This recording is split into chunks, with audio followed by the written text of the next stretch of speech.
So today I'm going to be getting ready to go pick up some cars at Adesa today. So today is a cash shuttling day. It's a Saturday, and even if our dealership is closed on the weekend, so now we only open Monday to Friday for now.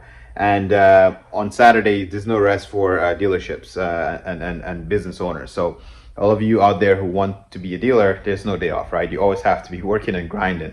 So today's Saturday on my day off when the dealership is closed, we're going to be shuttling cars from Adesa to the dealership.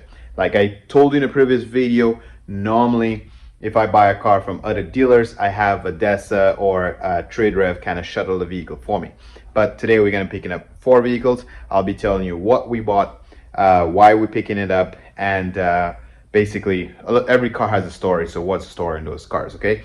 If you're new to this channel and you enjoy our content, don't forget to subscribe, like, share. It does help our videos out, and appreciate all the supporters so far who's watching and helping our channel grow. Okay, so let's see what we bought and what's going on. I'm going to go for the cars one at a time. And first of all, why am I shuttling the cars myself? Let's go for that. So from Adesa to my dealership, Adesa charges me $125 for him to send a driver out to drive the car from Adesa to the dealership. I will be making trips and driving 2 of them, so that would be $250 for 2 of those vehicles, and the other 2 I'll be towing, and I'll tell you why.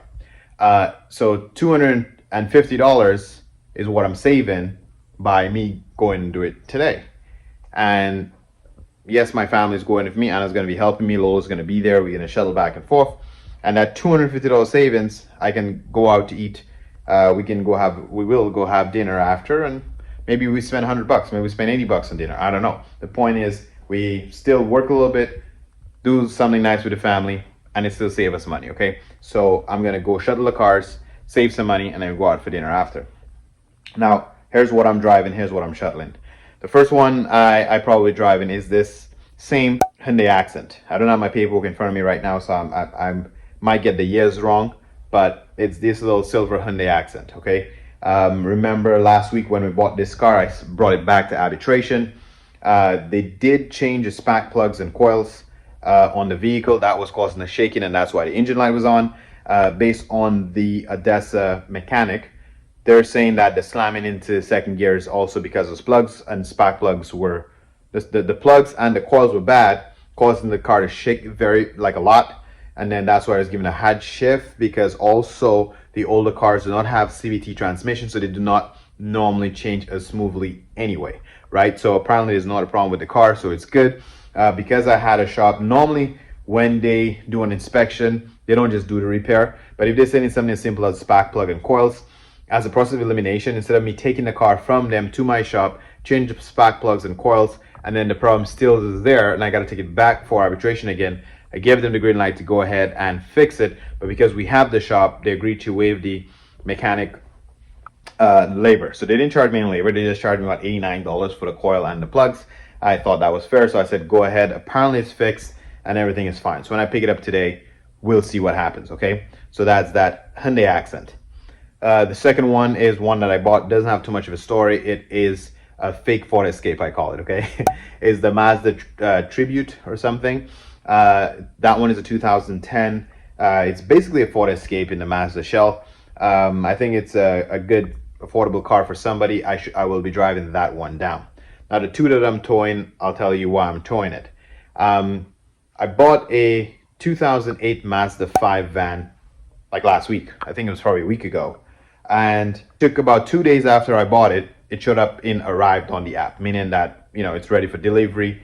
Then the following day, it showed that it was delivered. I'm at the dealership, no car came to me, so I know it was not delivered. So I called my TradeRev rep and be like, hey, where's my car at? They were doing some investigations, they couldn't even find the car. So I did my own little detective work, and I looked online. I tried to figure out who the transport was. I realized this mother company, Adesa, or sister company, whatever you want to call it, Adesa Transport was the one who was shipping the car out. So I contact them, and long story short, the car is at Adesa. I bought the car from a dealer downtown. I think it's called Midtown Honda. I Google Maps, and that will be relevant, you'll understand. I Google Maps Midtown Honda to my dealership, they're literally 7 to 8 kilometers away. Then I Google Maps Midtown Honda and Adesa, that's like about 25 to 26 kilometers away. The reason for me saying this is I paid TradeRev to deliver that Mazda to my dealership. When we couldn't find and figure out where it's at, and I call Adesa Transport to figure out where my car is at, that's when they informed me that the car is at Adesa. And the reason why it's at Adesa, because apparently when they went to pick up the car, it was deemed non-safe to drive because it had some power steering issues that need to be resolved that the last deal didn't disclose regardless, but we have the shop, I'll look into it. Anyway, that's not the point. The point is they said the car was unsafe to deliver to me, but they passed my dealership and go all the way to Adesa. So it was unsafe to drive or tow, I guess, or deliver, I don't know. The point is it left Midtown Honda. They could have brought it 7 kilometers to me, but they chose not to because it was unsafe to do that, but instead they brought it 25 kilometers to Adesa. And now they want to charge me $190 to tow it from Adesa to my dealership. So my TradeRev rep is telling me to get the car to me at whatever, get it to me, and he's going to try to figure out how to get me a refund. But in case I don't get a refund and I'm stuck with that tow bill, I don't want to pay Adesa $190 to tow one car for me, right? So I have my own local tow truck company who has a flatbed. That's why I'm saying I'm towing two. So he's actually, that's helping me and save some money. So, he's going to tow that vehicle for me for about 140, 150 and negotiate to just throw a second one in the back of the car. So in other words, we'll put the Mazda 5 with the power steering problem that I'm supposed to tow because of Adesa. We'll put that on the truck, and then he'll just tow the last one that I got, which is a Chevy Cobalt 2010, pretty okay car, I guess. We'll see how this one sells, but I will get him to tow both of them. So they're basically Adesa and TradeRev fuck up is saving me one trip. So because I'm paying my private tow truck, he'll take both of those cars for me. I'll be driving two, and he'll just give me a bill showing that he towed only the Mazda 5, which I'll be using this bill to try to get my money back from TradeRev and Adesa because that's their screw up. So if you like seeing the rehab videos, what we're doing to get those cars ready for sale and when they're sold, to tell you what they sold for or tell you that kind of information, let us know in the comment section below. If you like those styles of video, by all means let us know. I know you guys like the Q&A. We will try to do more Q&As, so keep the questions coming in order for us to have the questions to ask. Okay, thanks for watching, guys. Don't forget to subscribe, like, share. Catch you on the next one.